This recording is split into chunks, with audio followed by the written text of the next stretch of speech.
Hi guys! Kumusta kayo? Teka lang. Ayan, kumusta kayo mga bebe ko? And gagawa tayo ng sitting down video. So hopefully ay paano ba tayo gagawa ng sitting down or standing down video? So, explain ko sa inyo guys, mga bebe ko na ayan, okay. So, naalala nyo, nung time, yung video na to, it's all about my surgery, pero very quick lang guys, kasi bago kami matulog, nakapagliktin pa talaga tayo para naman may kulay yung ating mukha. Ernst, bago tayo magsalita dito sa harap ng camera. So, yun nga guys, naalala nyo, nung nagka-problema ako sa Macau, inatak ako sa sakit ng tiyan, tapos sabi lang nila stress, sabi lang nila na masyado akong stress, masyadong maraming iniisip. Wala silang ginawang further test sa akin guys sa Macau, like wala silang ni-request na kailangan natin ultrasound yung tiyan mo, kailangan natin gawa ng ganito. Pero nung towards the end, kasi 3 years kami doon, nung naatake na naman ako ng pangalawang beses, time na yun guys, hindi na ako nagpatagbo ng ambulance. Pero ang nangyari, nag-stop kasi siya. Yung ganitong atake guys, yung parang titigas yung sikmura mo, tapos parang mawawalan ka ng hangin, na parang yung sakit niya ay aakyat dito sa dibdib, na parang hindi ka makahinga. Yeah! Parang hindi ka makahinga. I'm doing my sitting down video, Daddy, for my surgery. No, not yet. So, ayun mga baby loves ko. Gusto ko i-share sa inyo yung sign and symptoms ng gallstone. Ay yung ano yun? Teka lang, umiyak yung anak ko, guys. Dito tayo, guys, para marinig nyo ako mabuti. So, yung sign and symptoms niya, mga bebe ko, ang pagkakaroon ng, yung meron kang gallstone ay yung sakit sa sikmura, tapos yung sensitive ka na, pag nabusog ka ay masakit, pag nagutuman ka ay masakit, pag na-stress ka ay masakit, pag kumain ka pag uminom ka ng malamig sa umaga, masakit, ganun guys. Parang very sensitive siya, na parang mahapde, na parang uncomfortable, na parang may tumutusok sa sikmura mo. Hindi lang sa sikmura kasi dumandalo yung sakit niya guys. Nadadamay dito sa may baba ng suso mo na right, left, dito o lagi. Dito guys, baba ng...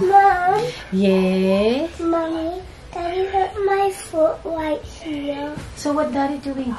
Daddy hurt my foot. Oh no. Did Daddy said sorry? No. No. Daddy, did you say sorry? Sorry.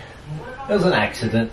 It was not intentional. Baby loves ko, ano pa ba? Basta tinamaan ako, inatake ako sa ambulance. Ano pa ako parang tawag ba doon? Na parang hindi ako nag-isip ng worst guys. Akala ko, stress lang ako doon. Akala ko na-contra ko lang yung ano ko. Pero matagal na kasi itong problema ko guys. Simula nung college. Meron pa nung time na nag-duty kami. Kasama ko pa yung best friend ko na si Che. Na inatake rin ako sa sikmura Pero yung ibang-iba yung atake niya sa atake nung nasa Macau. Na halos hindi ka makahinga. Parang ganun. Yung boses mo parang gas. Parang hindi ka makahinga. Matigas na akala mo end of the world na. Yun ang sakit guys. Sobrang sabi ko, yun yung pinakamasakit na never ko talaga siyang makalimutan. Mas kaya ko pang tiisin yung sakit ng ngipin. Mas kaya kong tiisin yung sakit ng sugat. Mas kaya kong tiisin yung sakit ng ulo. Pero yung sakit ng tiyan ko mga bebe ko, my God. Hindi ko siya kaya. Parang ayaw kong balikan yung moment na yun. So inatake na ako noon ng 2 beses sa Macau. Isang beses sa Korea, pero hindi siya malala, parang nawala ka agad. So isa yun na symptoms niya, yung parang tumigas, mga ilang minuto, halimbawa mga 10 minutes, stop na siya guys. Ganun siya ka-tridor. Bigla kang atakihin ng mga 15 minutes, nadadiretso 15 minutes, and then bigla na siyang mawawala. Para nung tinagbo ako sa Macau, ng ambulansa, sobrang halos mamatay na ako sakit guys. Nakita nyo siguro yun yung post ko in my Facebook. Pinost ko yun sa page at saka sa Instagram ko. I'm sure pinost ko yun Kung mahanap ko guys sa phone ko, ipapakita ko yung picture. Or I think na ano ko siya sa vlog. Kaya marami nag-message sa akin. I think na-share ko yung photo sa vlog na already. Pero kung mahanap ko siya, include ko dito. Pero pag hindi, pasensya na guys. Pero yun, Nung naatake ako, sa tinagbo ako ng ambulansya, doon nakarating na kami ng hospital, guys. Naka-wheelchair na ako lahat-lahat. Naghintay na ako ng doktor. Before pa yan, mga guys, pagkadating ko, pagkalapag ko ng hospital, pagkalagay nila ako sa waiting room, para makita yung doktor, nag-stop, guys, yung sakit. Yun pala yung sign and symptoms ng my gallstone. Bigla kang aatakihin ng mga ilang minuto, tas biglang mawala. So, okay ka na naman. So, yun guys, kasi may bato eh. May yung gallbladder ko, puno na siya ng bato. So, yun yung nagsisecrete ng fats. So, pag kumakain ka ng fats, tapos nadadigest dito sa may, guys, hindi naman tayo maano talaga sa pathology, no? Pero, nag-aral naman tayo ng nursing sa Philippines. Napag-aralan ko yung mga pathology na yan. Pero, pag kain mo ng high fat, so mga oily, ang alam ko, doon pumupunta yung mga fats sa gallbladder natin para nakakatulong yun sa pag-digest ng food natin with the fats. So, dahil puno na yung gallstone ko ng stone, correct me if I'm wrong, kasi yun ang pagkaintindi ko sa doktor, guys. Pag puno na yung pagkain, pag kumakain ako, hindi na nagpa-function yung gallbladder ko dahil puno na siya ng gallstone. So, hindi siya makadigest ng pagkain or ng fats. Kaya, bumabalik yun. Parang pag napunta doon, nailuluwa niya daw. Tapos, yun naman, yung umaatake na masakit kasi tumataas na yung pagkain mo. Dito, na-stuck na dyan. So, nakakatakot din siya, guys, na parang ayoko naman magsalita ng paunahan naman. Pero, thank God, naagapan natin siya bago pa mas lumala. Alam mo yun, mga baby ko, bago pa siya mas lumala. So, nung time na second attack ko sa Macau, balik tayo sa Macau story. Doon na, guys, na nag-request na kami na gusto ko magpa-endoscopy, gusto ko lahat ng ultrasound. Kaya lang, dahil nga, tawag doon, hindi naman kami tourist doon kasi nagtatrabaho si Scott doon. Ano bang tawag doon? But anyway, so nagpabook na ako. Kaya lang, guys, maghihintay ako ng 1 year kasi maraming mga nakapila para sa pag-check ng endoscopy. Marami. Nakapag-book na nga ako eh. Kaya lang, during that time, na naghihintay na kami ng aking schedule, kasi nakapag-book na kami ni Scott eh. And, time naman na yun na nag-decide kami na umuwi na ng Australia. So, hindi natuloy yung mga tests. Hindi na siya natuloy yung mga check-up ko, yung mga future na schedule ko para sa ultrasound, kasi doon ako sa public, guys, doon sa hospital sa Macau kasi libre. Pero pag mag-private ka naman, ang mahal-mahal ng babayaran. So, doon na lang kami sa libre para maka-save naman kami kasi hindi ako sagot ng kumpanya ni Scott, guys. Siya lang ang sagot. Pero yung anak namin, sagot ng kumpanya ni Scott. Pero pag mga anak ka ng public, sagot ng kumpanya niya. Pero pag mga sarili mo may kasakitan ka or mga check-up, ikaw ang magbabayad. So, nung time na nag-decide na kami na balik ng Australia, good timing, guys. So, bumalik na kami ng Australia. Hinatake na naman ako dito ng 3 beses, guys. Yung una, talagang muntik na ako tinagmo ni Scott sa hospital. Yung kasi nag-stop din siya eh. Mga ilang minuto rin yun, guys. 15 minutes. Matagal na rin yun na naka-stop ka na. Alam mo yun, yung parang hindi ka na. Diyos ko, ang sakit. Di ko talaga ma-explain, guys. Parang wakas na ng mundo ko. Alam mo yung parang last mo na, Diyos ko, umiyak pa ako na bugbugin yung likod ko para lang mais yung pain. Wala talagang nangyayari. So, all of the sudden, stop na naman siya. Okay na naman ako. Parang ganun, guys, yung atake niya. Meron yung attack na mas long. Yung longevity niya marang mga nasa 20 minutes. Pero meron naman yung pinaka-short na nasa 10 minutes, 5 minutes, o 10. Ganyan. Iba't iba eh. So, depende. So, parang may moods din, guys, pag umatake yung gallstone mo. So, yun, nagpa-test na kami. Kaya, nung nagpa-ultrasound na ako, normal naman yung ultrasound ko, tapos yung endoscopy ko, normal naman. Pero nung time na bumalik ako ng doktor ko, may napansin siya doon sa letter na mayroon akong gallstone. So, akala ko yung gallstone na yun, maliit lang, or ano, kaya sinabi ko normal lahat, di ba? Pero share ko yata sa inyo, mga bebe ko, na may gallstone yun. So, ang ginawa, nung doktor ko na specialized, private, kasi sa GP ako nagpabasa kasi balik ka sa GP mo dito. At lahat ng medical dito, guys, lahat ng medical dito under Medicare, sa lahat ng mga permanent resident, citizen, libre, guys, libre. Wala kang babayaran. For the first time, magbabayad ka syempre ng consultation registration fee ng mga $75 o $70. And then after nun, during that time, after nun, lahat ng check-up dito, libre. Pati operasyon ko, guys, libre. Lahat talaga dito. Maganda yung maganda yung patakaran ng Australia, guys, kasi libre, under by Medicare. Lahat ang babayaran mo lang ay gamot mo. Pero lahat ng opera, mga anak ka, kahit ilang anak pa ang anakin mo, alam mo yung kahit ilang anak pang iluluwa mo, libre yan, guys, under Medicare in Australia. Pag may Medicare ka, under Medicare, kasi pwede ka naman mag-choose under private o under Medicare. Alam mo yun? So, under Medicare, lahat ay libre. So, we are very fortunate. Ako, bilang isang dayuhan dito na nakapangasawa, lahat ng expenses, guys, sa hospital ay libre. So, sobrang ganda talaga. Kaya, yung tax, nakikita mo talaga kung saan napupunta. Pag nagtatrabaho ko ng Australia, may mga, every single person, guys, sa Australia, kahit anong trabaho mo, nagbabayad ka ng tax. Kasi bawal magtrabaho dito nang wala kang tax number. Mahuhuli ka, magpe-penalty ka pa. Diba? Delikado yung mga ganyan. Kasi, yun ang patakaran sa Australia, mga baby ko. Every single person, kahit estudyante ka, working student ka, kahit sino ka pa, matanda, mata, alam mo yun, kung may work ka, you have to you have to, meron kasi it's a compulsory na kailangan meron kang ipro-provide na tax file number. Otherwise, yung sahod mo, hindi papasok sa account mo, matpe-penalize ka. Mga ganyan. Basta, guys, napaka-importante ng tax dito. Malaki man yung nababayaran ng tax dito, pero mababawi mo siya in the middle financial year. So, yung first tax ko, guys, sa awa ng Diyos, ang laki-laki ng nakuha ko. Like, I don't wanna mention it, pero ang laki-laki, guys. Nagulat ako. I wish I can share it with you, pero it's about financial private. Wala na tayong dyan. Tawag doon, wala na tayong pakialam dyan.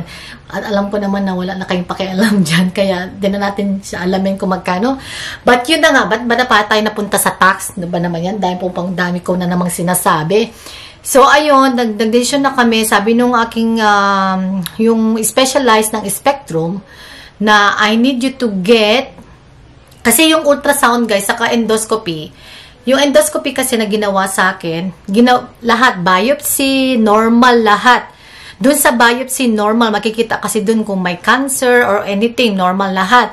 So, pero doon sa ultrasound ko, doon niya nakita na may gallstone. Kasi makikita talaga sa ultrasound. Sa biopsy, wala. So, ngayon, ang ginawa niya sa akin, I want you to do the nuclear test. Which is yung parang CT scan siya, guys, buo. Yung parang may papasok kang malaking makina para ipipicture lahat ng very close kung gaano karami daw or kalaki yung mga stone ko sa gallbladder. So, doon na nalaman na your gallbladder is not functioning anymore. So, we really have to take it. And, tapos nag-search pa ako, guys. Nag-ano talaga ako. And, one of the advantage naman na pag wala kang gallbladder is a life-changing para kagaya ko na wala kang mararamdaman mga sakit o sensitive, you can't eat anything, mababusog ka man o hindi. At also, the gallbladder is not a vital. It's not vital. That's why you can live without it. Not like the kidney, you can't live without kidney. Kailangan mayroon kang may magdodonate sa yung 2 kidney. Pero you can live with the kidney naman pag isa lang. Pag isa lang kidney mo, you can still live. Pero pag yun ang nawala sa atin, kailangan may magdodonate sa atin ng kidney. Ganun yun, guys. So, I'm so, alam yun, still grateful, guys, na naagapan na to ng maaga. And also, I'm so grateful na gallstone yung natin. So, sa lahat ng mga may nararamdamang sakit sa tiyan, I advise you guys to do more tests. Not only ultrasound, but also endoscopy, biopsy, and also a nuclear test. So, i-search yung mga bebe ko yung nuclear test. Kasi first time ko yung marinig dito. So, nucleic test. Nuclear ang sinabi sa akin ng doktor. Yung para siyang CT scan. I'm sure yun yata yung meaning nun. Pero ang tawag sa kanya dito, nuclear test. Nuclear test. Pero yung ginawa sa akin, para siyang CT scan. Talagang tinutok yung mga camera dito sa may, sa may, yung anak ko. Baba! What are you eating, my baby girl? Ice cream. Kiss mommy, kiss mommy. Ice cream. Oh, I want my kiss. Kiss mommy. Kiss mommy. Oh, I love you so much. So, yung mga bebe ko, and finally, and then ito na, nung na-opera na tayo, ganyan, kinakabahan ako noon, sana maging success. And then, during the operation, alam mo yun guys, sobrang kaba, alam mo yun, and after, it is a day surgery yung ginawa sa akin, day surgery. Pinauwi ako ng gabi. Gabi na ako natapos nun, guys, kasi inobserve pa ako. Kasi after ng operasyon ko, hindi ako makaihi. Kailangan makaihi ka muna bago ka pauwiin, or at least mag-win ka or anything. Kinabahan ako, guys. Inghi na ako, pero ayaw lumabas. So, may technique na pinagawa sa akin. Hinugasan nila yung kamay ko ng warm. Lang medyo mainit-init. So, yun, napaihi na tayo. So, good to go. Go home na. Pero, yung post-op talaga, Diyos ko, ang sakit. Sobrang sakit. Kasi yung ginawa sa akin surgery is the laparoscopic surgery, keyhole. So, 4 yun. Sa isa sa may pusod ko, sa belly button, isa ito sa gitna, 2 dito. So, 4 na hole, keyhole, yung surgery ko, guys. And, kailangan, parang nabasa ko doon na meron silang ilalagay na gas para lumobo yung tiyan ko at makita nila mabuti yung ginagawa nila sa loob. So, yung gas, yung carbon dioxide, nasa loob ng katawan ko, guys, yung pain, talagang hindi ko siya kinaya kahit na nag-take na ako ng tawag doon, ng pain reliever. As in, hindi gumana ng 100%, guys. Sobrang nag-ease lang siya ng konti, pero after that, few minutes, may babalik na naman. Yung pain na yung taga-travel siya sa shoulder ko at saka sa likod. Halos parang maparalyze ka na tuwing konting galaw masakit. Sobrang sakit, guys, for the first 4 days, 5 days. Sobrang sakit. I was crying every single day. Si Scott, my God, sobrang salamat sa asawa ko. Sobrang swerte ko kay Scott, guys. Kung hindi sa kanya, hindi talaga ako makasurvive sa post-op. Kasi sobrang sakit lang, may anak pa kami. So, nag-i-school si Kathleen that time. Dinadrop ni Scott, nag-off si Scott, care leave siya kasi kailangan nalagaan niya ako. Sila mom and dad, nilulutuan ako ng soup. Sobrang salamat at sobrang swerte ko sa mga in-laws ko. Everyday sila binibisita dito. Yun lang talaga, ang pinakamahirap sa kanya yung post-op. Sobrang sakit ng post-op, pero napaka-quick ng recovery. Diba? Kasi pag opened yun, guys, very long yung kanyang recovery kasi mahaba. Pag inopen yung natin, gets niyo mga ko, para siyang cesarean. Pero dahil keyhole, madali lang yung recovery. Pero yung after surgery, sobrang sakit niya. Nag-guess nyo ba yung mga pinagsasabi ko? Sana nag-guess yung mga bebe ko. So, ayun. And good luck, mga bebe ko.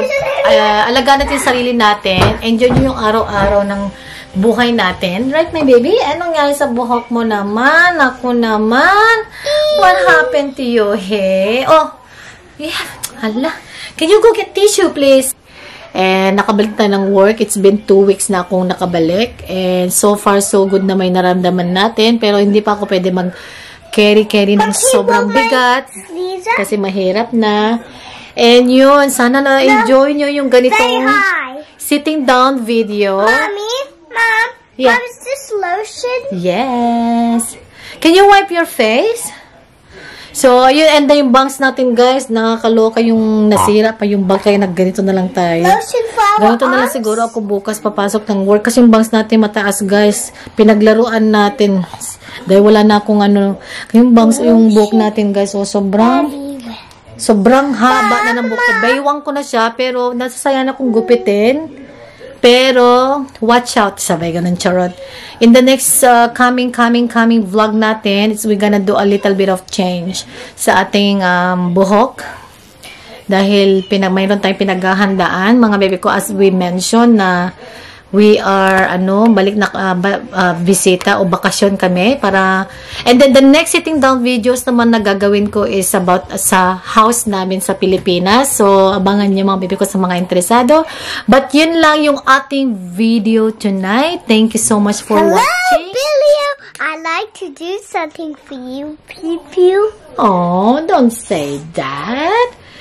Yung anak ko, guys, sobrang, bait-bait ang anak ko. Guys, Daddy and me do Play-Doh and drawing. Okay, what is your favorite Filipino food? Adobo and rice and adobo and rice. What is yummy in Tagalog? Adobo and chips. What is in yummy? What's yummy in Tagalog? Mata. Masarap. You forgot again. Okay, can we... Masarap. Anak naman, ayusin naman natin yung buhok mo. Na bruha style ka na. Hindi ko lang kasi nasuklayin ka kasi ni-shower ko siya. But thank you so much for watching, mga bebe ko. Please like and subscribe. And we hope to see you in our next one. Good night.